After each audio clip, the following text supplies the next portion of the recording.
koutou, ko te kinga te mauna, ko mawhira te awa, no mawhira hou, ko Ron Messenger toku papa, ko Beth Short toku mama, ko O'Sullivan toku ingoa whānau, ko Mandy ahau, no rewa, tēnā koutou, tēnā koutou, tēnā koutou katoa.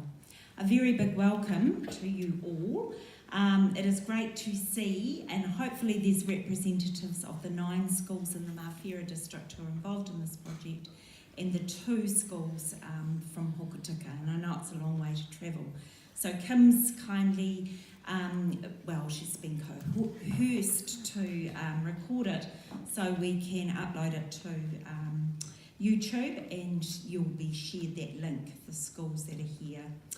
Just some housekeeping. If there was an emergency and we had to leave the theatre, there's an exit there, another one just behind the curtain and one this way, and we'll assemble in the at the skate park. So I hope you've got your skateboards.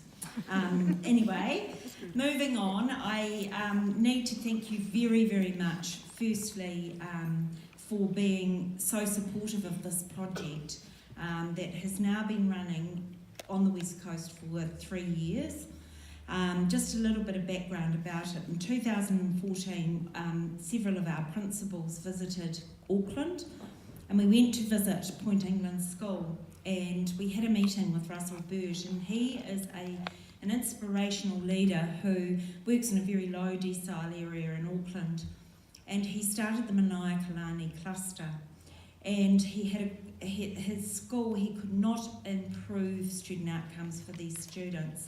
And so as a result of that, he started a trust so children could purchase their devices so they own them rather than being given devices, which they may not look after as well. And these devices were used at school and at home. And so learning became accessible 24/7. And from there, we came home, and a group of us got together, and we thought we need to do this for the West Coast. Although we're not really low decile like that particular area, we're seen as being isolated. So we met the criteria. And so in 2016, we first implemented the Toki Panawi project. Involved in that project are a large number of people who sponsor the project, not only for the Auckland schools, and after it became so successful and they could see the improvement in student outcomes, people like the Next Foundation, Apple, Spark, Google started to put money in, and they said part of doing this, we need to help the other areas of New Zealand. And so as a result of that, a lot of things are a gift to us, and we are extremely lucky to be part of that project. After a few years of running the project in Auckland, they decided that they were getting this summer drop, and we'll talk a bit more about that, or the summer slide. So they, Wolf Fisher Research put together a program called the Summer Learning Journey.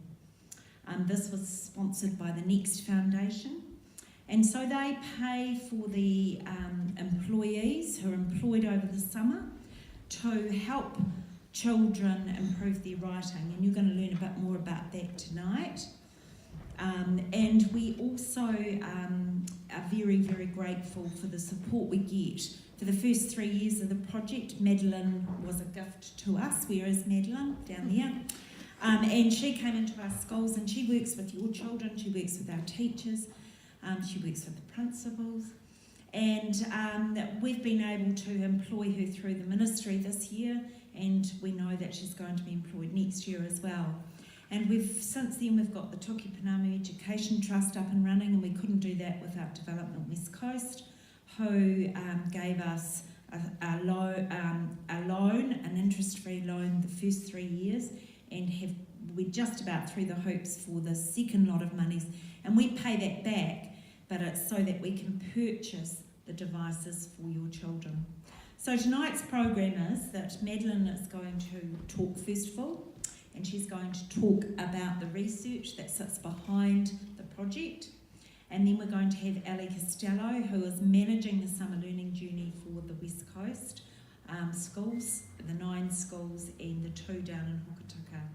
And then after that, Madeline's just going to briefly go over the importance of blogging comments, parents and grandparents blogging to their children after they've been on their blogs and entered a post, or posted a post, I should say. So at this point, I'd like to welcome Madeline up to tell us all about the research. Thanks, Madeline.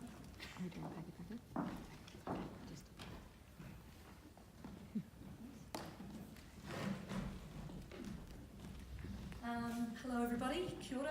I'm Madeline Campbell, and as Mandy mentioned, I've been working with this project since mid-2015, and it's been incredibly exciting and really awesome to get to know all of the schools, teachers and all of your children, and it's been really, really humbling to watch the huge difference in changes with the digital skills and digital fluency.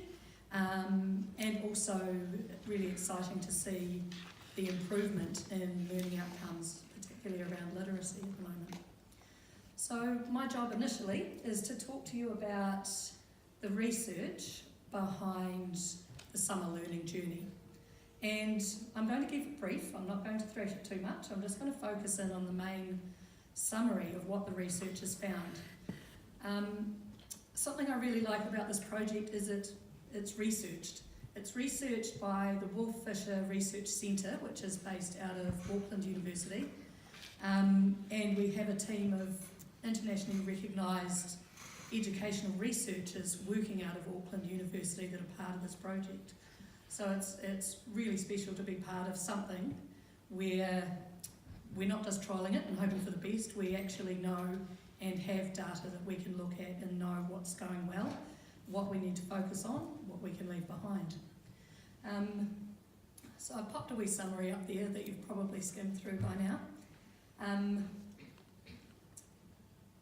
So the idea of the summer slide is that when students leave school before the long holiday, they have a fantastic break doing all sorts of things, maybe a little bit of reading, maybe a little bit of writing, but usually not too much.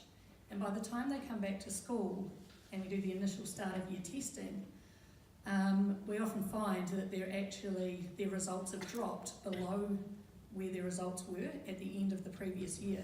This isn't just a New Zealand phenomenon, this is worldwide, in the Western world at least. And it's been a big challenge for researchers and educators for many years.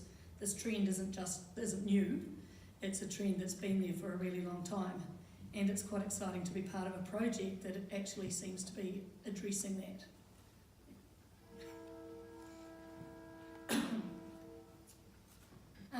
What I've got here is a summary of the key parts of the results. I'm not a great data person, but I'll talk you through the basics. What you're looking at here is a summary of the reading and the writing data, okay? What the research has found that's particularly interesting is that the frequency of blogging makes a difference. When we talk about blogging, all of the students have a blog, and you may well be quite familiar with that. Their blog is the place where they share their learning and the things that they've created, because we have this underlying approach to how we're teaching now: learn, create, share, in a way that makes the most of the digital technology and helps students accelerate their learning and become deeply reflective about their learning as well. So what was noticed over summer was that students who participated in the summer learning journey and who blogged two times or more a week were actually able to accelerate their achievement, and they made big jumps. The other interesting thing to find, that students who participated in the summer learning journey, maybe they blogged about roughly once a week, their results didn't drop. They didn't experience the summer slide. So those students that were blogging 2 or more times a week, when they were tested at the start of the next year, their results had improved. There was no slide. This research had its test group, of course. So we had the researchers paired the students. So if you had a Year 8 Māori girl participating in the summer learning journey, a Year 8 Māori girl who didn't participate was paired against that student to try and get those comparisons.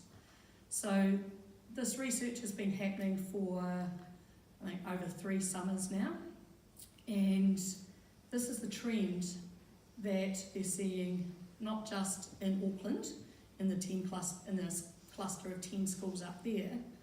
When they spread this program out to a further 5 clusters around New Zealand, including our cluster of schools, they saw that same trend. Does that make sense? Was there any questions? This was really, really exciting data for the researchers because it shows a really marked difference, and often in education research you just get small shifts, but we're working with a really big, I guess, cohort of students for the research, so we can really start to see this trend appearing. And what that enables us to think about is we've got this really, really manageable thing that we can actually do to make a difference for learning over the summer. It could be as little as 20 minutes twice a week, reading and writing on the student blogs, and that's going to help them maintain their results or improve their results over summer and be ready to hit the ground running when they arrive back at school.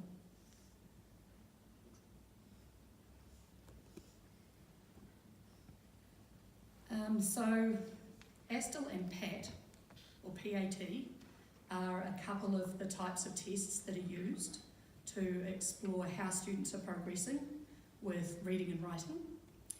And those are the tests that we use in our schools to be able to plan our programs to make sure that they're going to be really effective for the students, so we know where they're at. What we noticed was that, or what researchers noticed, was that in reading, students who are blogging twice a week made 7 months progress over the summer, over that summer break of 6-7 weeks. Okay. And for the writing, some of those students were making up to 12 months progress over a few weeks. And I know that might sound crazy and extreme, but that's the type of data that's starting to come out in this program. Obviously that's not for everybody, but the bottom line was, even for those students that participated a little bit, spent the rest of the time out with their mates, fishing, doing whatever they needed to do, they were able to stop that drop or slide over the summer.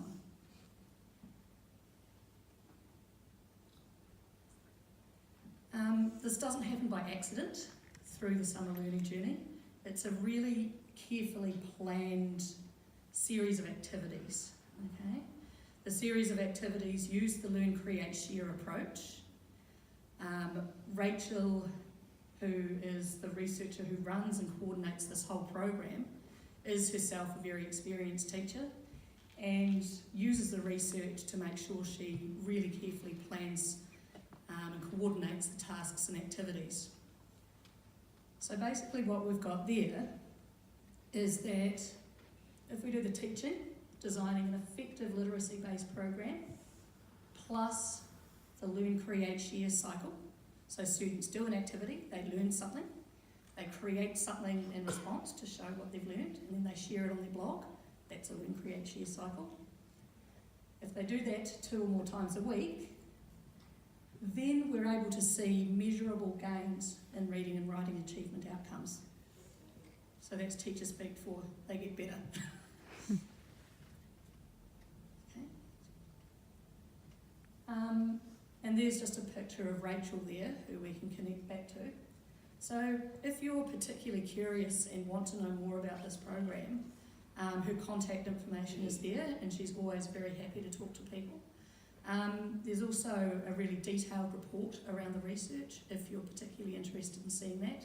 If you let your school know, we'll get a digital copy of that to you.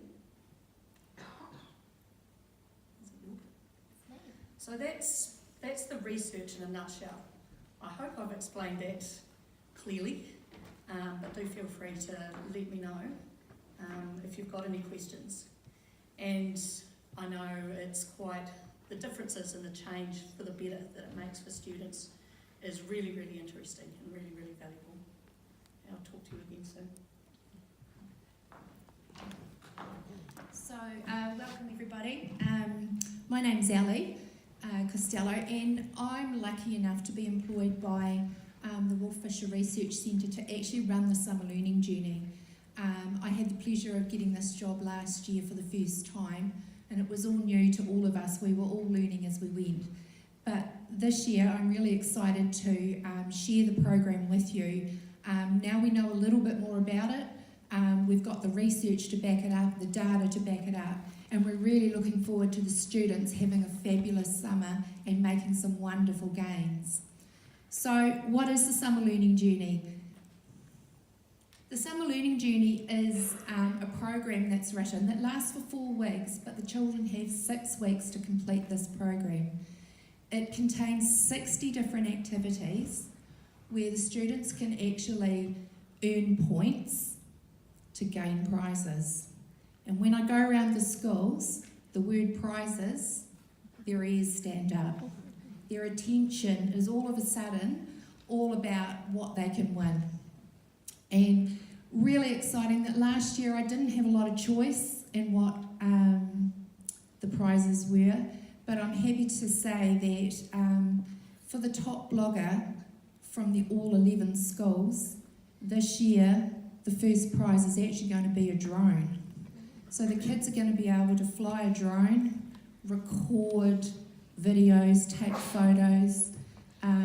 So it's really exciting, and I saw a lot of boys during the week that were very excited by this, so that excited me. We've got 3 activities each day where they gain points. The first 2 are relatively simple. They can gain 4 points from doing the first 2 activities. And then each day there's a bonus activity. This needs a little bit more thought and work into it, because it can be worth up to 20 points. We have a few versions of the program. So it's a downloadable program. So if we have students that don't have Wi-Fi and can't connect to the internet over the summer, they can actually download this whole program before they leave school, print it out in PDF form and work offline. We have an audio version, so if we've got any students out there that are actually struggling reading some of the activities, they can have the whole thing read to them, which is fabulous. We also, this year, it's mobile friendly, so if you are working off a tablet or a phone, if they're away on holiday, that kind of thing, the whole thing is actually compatible with a mobile device. So the students, if they all complete the program, all 60 activities, they're all going to end on the same points. So how are they going to win? And this is what we need them to do. We need them to comment, to go and find other students just like them, challenging themselves to do the summer learning journey. They will gain points for commenting on another student's blog. Now, it doesn't have to be through their own school or another school in Tukipanamu. They know, and as I'm going around the school, I'm showing them the Twitter feed, so they can actually go and find all the kids around New Zealand that are actually doing the same thing as them. So they can go and comment on someone that's doing the program in Whangarei in the North Island, Christchurch, or in Auckland. When they complete their activities and load them up to their school-based blogs, I've got myself and 2 other trainee teachers that are actually in Auckland that will comment with them and give them feedback over the whole summer. So they're not alone in this journey. We're there with them every step of the way, encouraging them and giving them feedback. So here's the summer slide in a nutshell. During the summer holidays, as Madeline's actually already told you with the research, they actually benefit from this program greatly. It's just a fun way of showing you, and this is something that I've actually sent out to all the principals today that hopefully can actually make its way through school newsletters and out there in the community on Facebook pages and things, showing them just how many gains the students can actually make. This is one of the first graphs that actually came out of the Wolfisher research, and an easy way of showing it is the red line is the students that didn't participate in the summer learning journey. The blue line are the summer learning journey kids. When they come back into school at the start of the following year, the gains they have made are amazing. These kids can do these blogs, posts in any order. They don't have to do all 60. They might only do 10 for the whole summer. They might be away on holiday. They can do them in any order. They only have to do it twice a week for 20 minutes to actually make use of this program. So, I've just got a short wee video here that I'd like you to watch. So this is the Summer Learning Journey website and what it looks like. So if when you go home you Google Summer Learning Journey, it's the first Google site that pops up. And this is what it looks like. This is what your students are seeing at school when they register. And at the bottom here is just a wee video I'd like you to watch.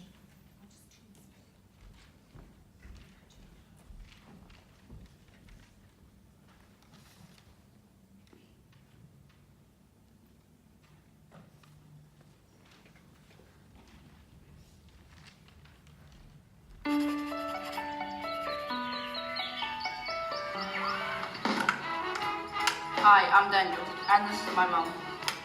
This is my dad. These are my brothers. I live in Pamuel, Auckland. I go to Pamuel Bridge School, and my favourite thing about my school is how we are a digital school. It's great how all of the seniors have Chromebooks and all of the juniors work on iPads to help them with their learning. Going to a school that is part of Manaika is awesome because we can connect with many other students in our area by going on their blogs and commenting on their work. Generally, over the course of an academic year, our children make incredible gains in their literacy learning. Unfortunately, over the summer holiday period, we see a really dramatic slide or slump in their literacy achievement. This is particularly the case in our lower decile schools. So I'm partnering with the Manaika organization and with the Wolfisher Research Center to look at addressing that slump. We've done that through a holiday blogging program called the Summer Learning Journey.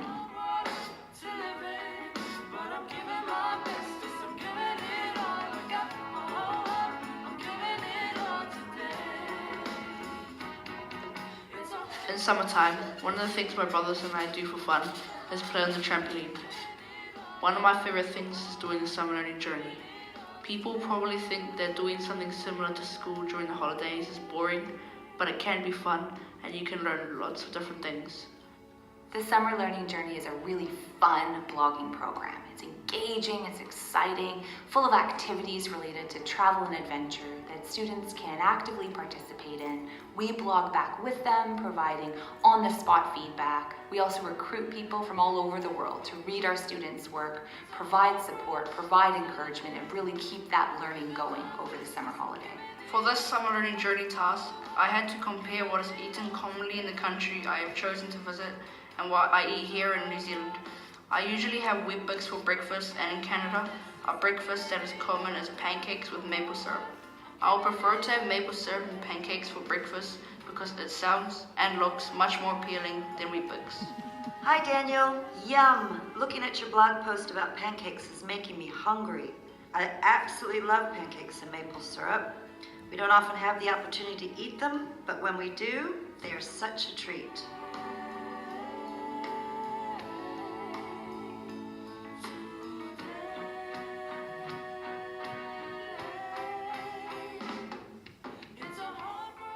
The Summer Learning Journey's made an incredibly positive impact on our school. In a community which struggles sometimes with what we would consider the normal holiday activities for our children, this offers a really good alternative. When they return to school, they return ready to learn. We've been blown away by the results that we've seen with this program. We've seen a program that has really improved students' writing achievement, their reading achievement, their attitude towards school, their motivation, and their engagement with each other, both in person and online. We're just thrilled. When I finish primary school and college, I hope to go to university. One of my hopes for the future is getting a job I would like to do. The only way is up. We all stand together. Pacifica people rising to the top. The only way is up. The only way is up. The only way is up.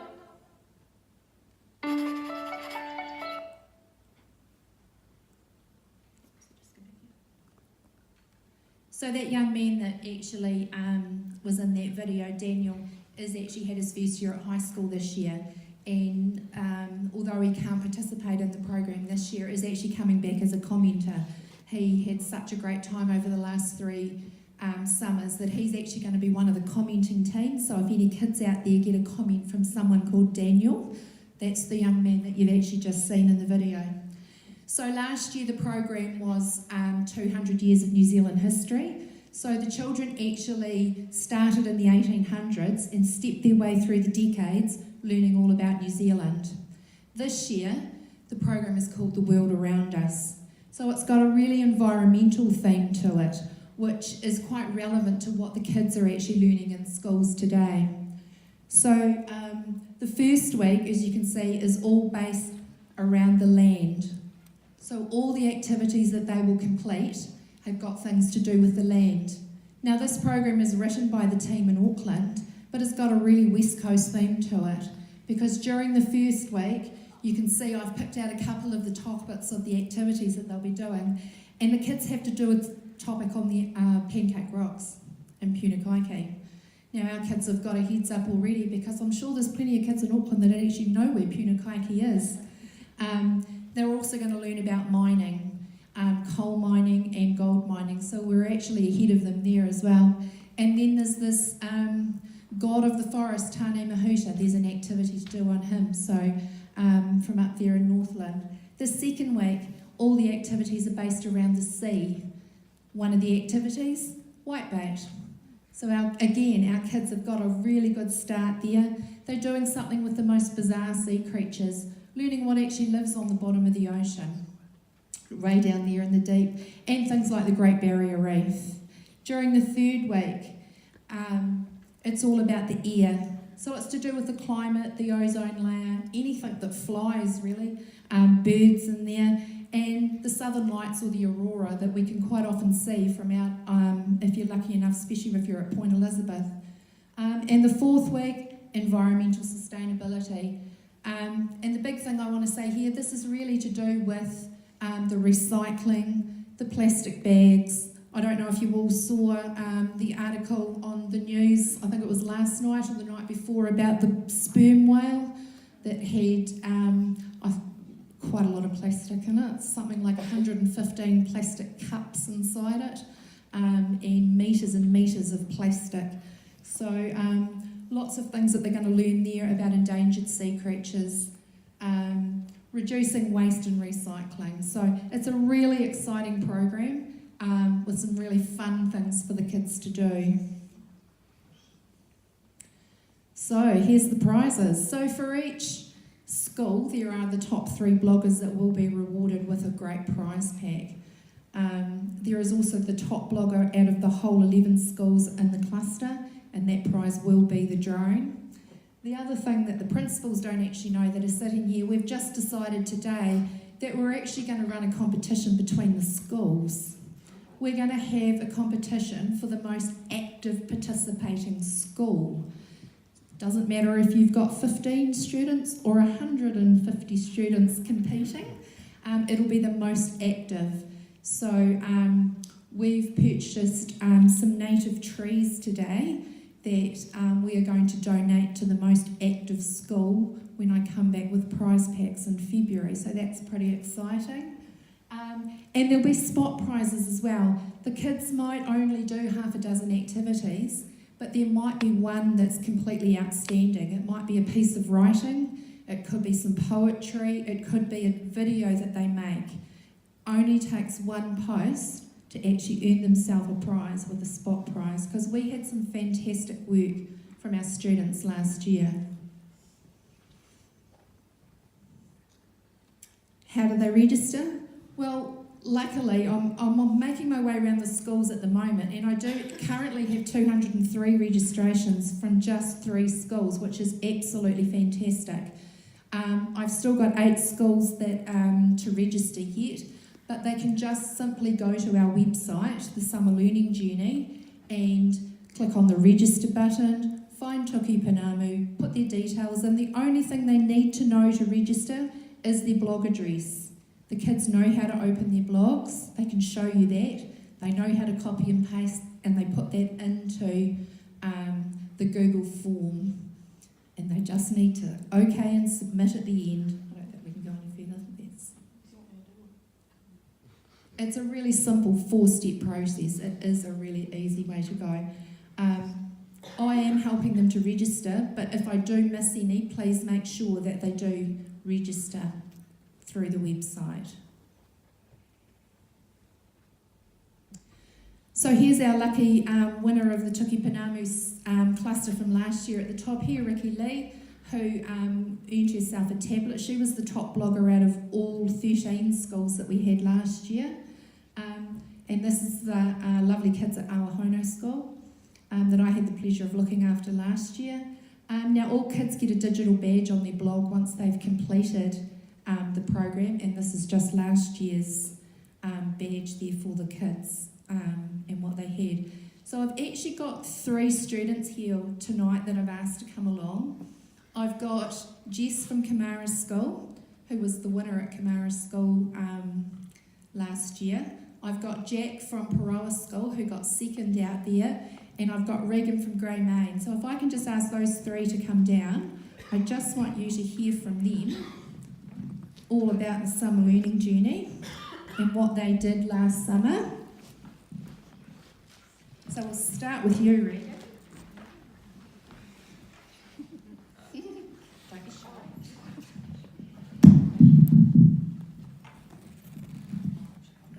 So I'm just so Regan did really well last year. It was a little bit of a competition between her and her sister, I think, as to finishing it off. I did, during the year when I'm not doing the Summer Learning Journey, I actually work at Greymouth School, for those of you who don't know me, and I did go to school at some stage during the summer, and their car was parked in the car park, and the mother was getting her classroom ready at the school, and Regan and Miller were both sitting in the car using school Wi-Fi doing the Summer Learning Journey. I knocked on the window and said, "What are you doing, girls?" "We're just doing the Summer Learning Journey." Right, so what did you like about it, Regan?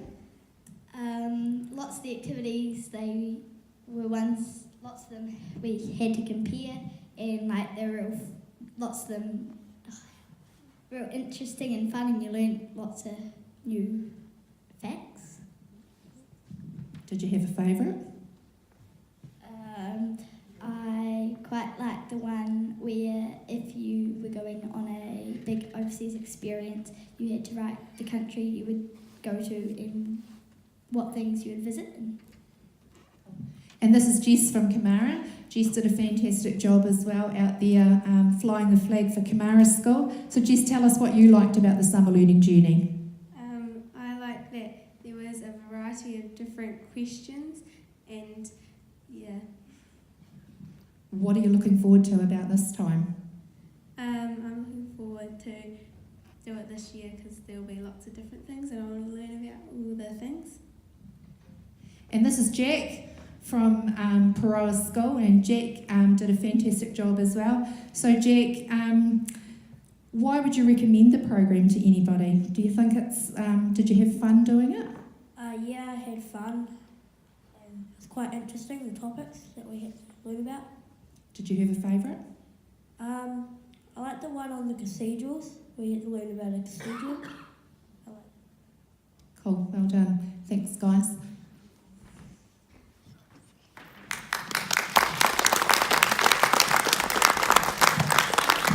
They were quite nervous about that, so well done. They've done a great job. So I'm contactable at any stage if anybody has any questions that they would like to know about the Summer Learning Journey. They can contact me through one of the schools, or and they can pass on the details for me. I'm really looking forward to blogging with the kids again over the summer. It's a great program, it really is. It's lots of fun, it's fantastic. I find out all kinds of things from the students over the holidays. It's you'll be amazed. But it's really fun. The kids will love it. The program this year is going to be amazing. It really is. So thank you for listening. I'm really looking forward to working with your students and your kids over the summer. Thanks.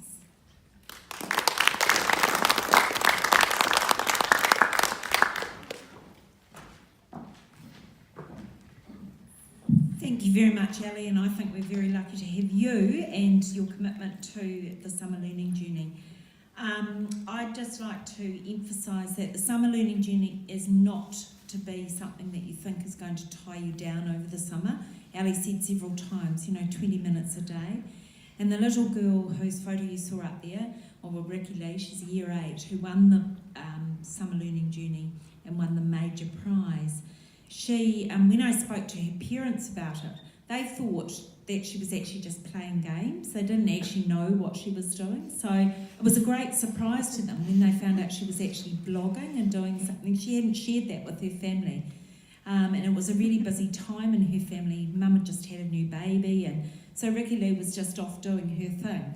And that was just absolutely wonderful that when she won that, because it was, her parents had no idea that that's what she was doing. So it was a learning experience for her, and it will be for your children as well. So next on the agenda is the last thing is blogging comments.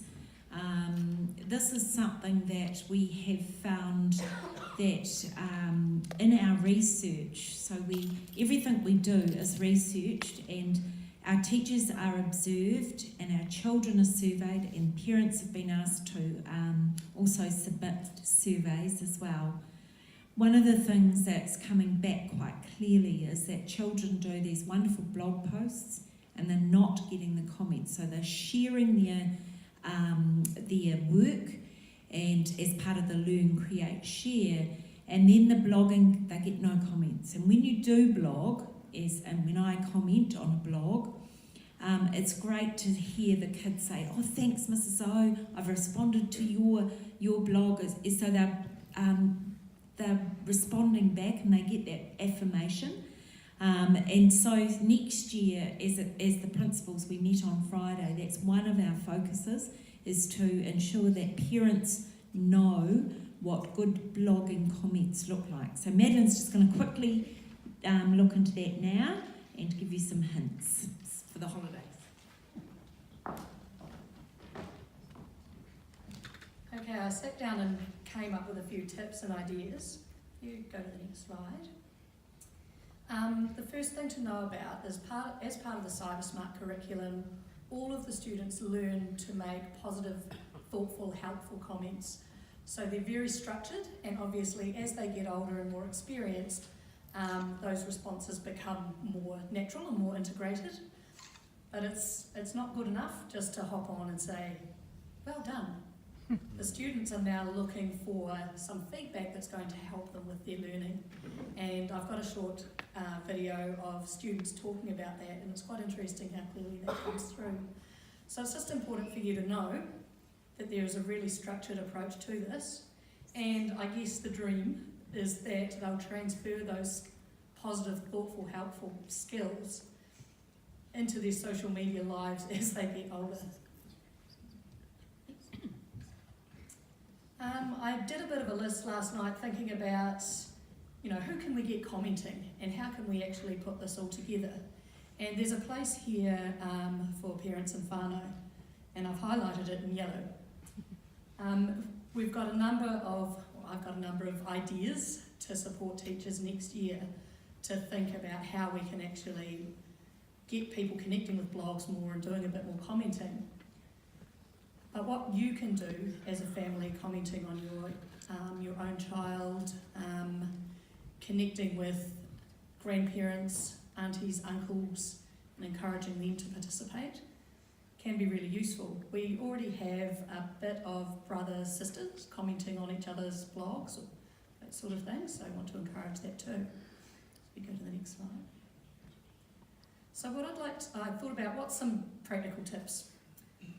And I'd like you to ask your teacher to send you an email or send you the URL link to your child's blog so that you can find it really easily.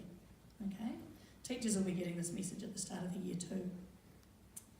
You can ask your teacher to add your email address to the child's blog settings so that you get an email notification whenever they post new work on their blog. And that makes it really easy for you to know quickly what's going on. And you can talk to your children as well. You can ask them to get them to talk to you, get them to show you their blog and explain what their posts are about. It's a nice easy way to get them to talk about their learning and what they've been doing in class. And as we've talked about, our goal next year is to get students blogging twice a week about their learning. Get your child to explain to you what they have learned about sharing personal information online, because that's a really important part of all of this as well. They do get an understanding of what they can share publicly and what needs to stay private. And get them to teach you how to write a positive, thoughtful, helpful blog comment. That reinforces their learning, and it also makes it nice and easy for you to figure out a way of approaching that. Another thing we've added this year to help you out if you're in a bit of a hurry, there's some tick boxes along the bottom of the blog post. It's like, excellent, great work, kamotu pai, just to encourage them along as well. We'll have sentence starters to help out as well. Obviously, and I'm the step parent of a child in a Toki Panamu school as well, and I currently have a notification sitting in my emails for a post that Olivia made after the West Coast Athletic Sports last week that I still need to comment on, so I know what happens when you get busy. So you don't have to write a big story. Just a sentence or two will make a huge difference. And what I've got to wrap up is just a short movie of students talking about positive, helpful, thoughtful commenting and what it's like to get those sorts of comments.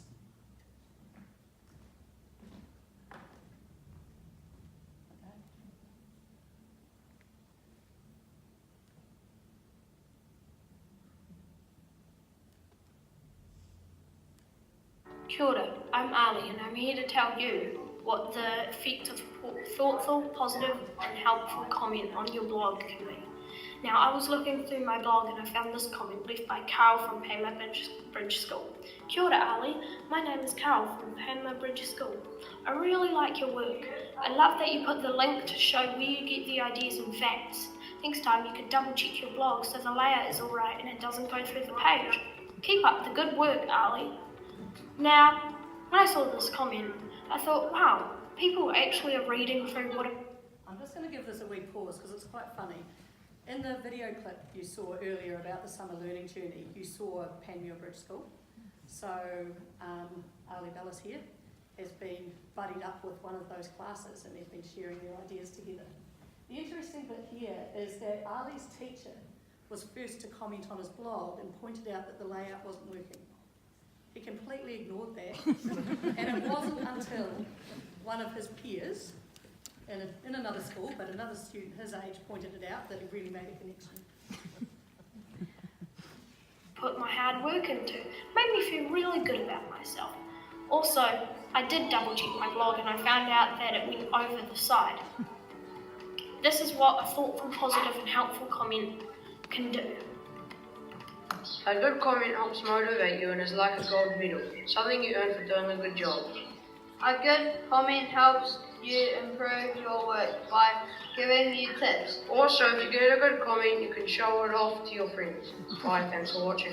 When people see my blog and they comment on it, when I receive that comment in my mail, I feel happy about it because people are actually noticing what I'm doing with my school day and what I'm learning. Hey, so today I'm going to be telling you how I feel when I get a blog post.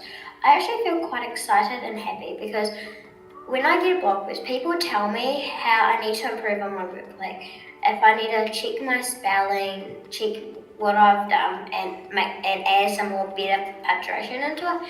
And they also help me learn how to do that thing that I'm working on. And it makes me actually feel quite happy about it. So yeah, thank you. Bye. Hi, today I'm going to be talking about positive thoughtful and helpful comments and how they help me with my work. I like the positive bit because it makes me feel good about my work, and the helpful bit helps me with my work. So if I've done something wrong, or I can make it good or better. And I like the thoughtful one because it shows me that people have actually looked at my work.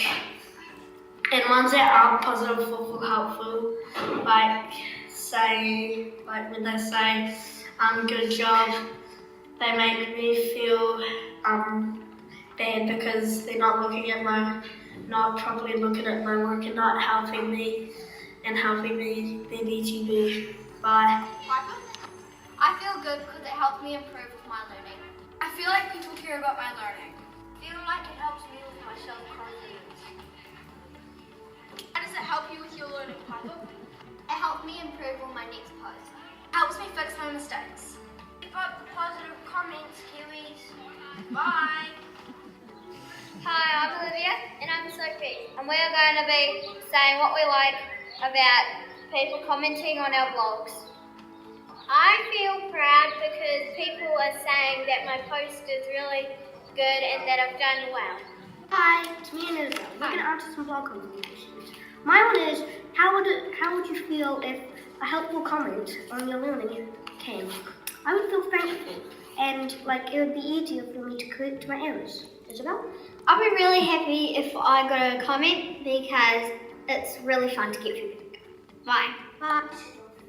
Hi, my name's Meadow, and today I'm going to tell you about how I like and why I like positive, thoughtful, helpful comments. I like the helpful bit because it helps me be BTB, and the positive bit and the thoughtful bit, well, it just makes me feel good.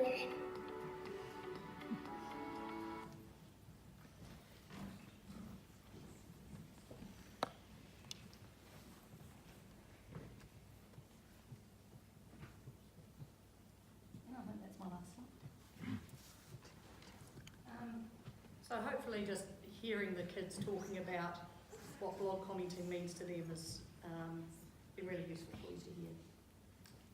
Thanks.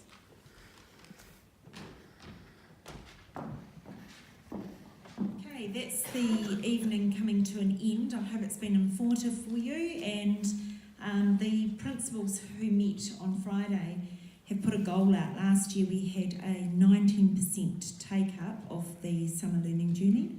This year we're looking at 35%. So we'd really like to increase the numbers because in the long run it's going to improve our students' achievement, especially in writing, which is one of our goals, and reading, of course. I'd like to thank Patrick McBride and Jacinda for allowing us to use the theatre tonight. We were hoping for a bigger crowd, but we are delighted with the quality of the crowd because we know you're here because you're committed to this program and you want the best outcomes for your kids. So Madeline and Ellie and I will hang around if anyone wants to ask any questions, but please feel free if you are still unsure of what it entails, please talk to your child's teacher or the principals. And we look forward to presenting the results next March or April when we get the information back from, actually it's a wee bit later than that, I think it's about May, of the summer learning journey, but I can guarantee the results will be good because we've got that research that tells us so. So thank you very much for coming and drive carefully going home. Thank you.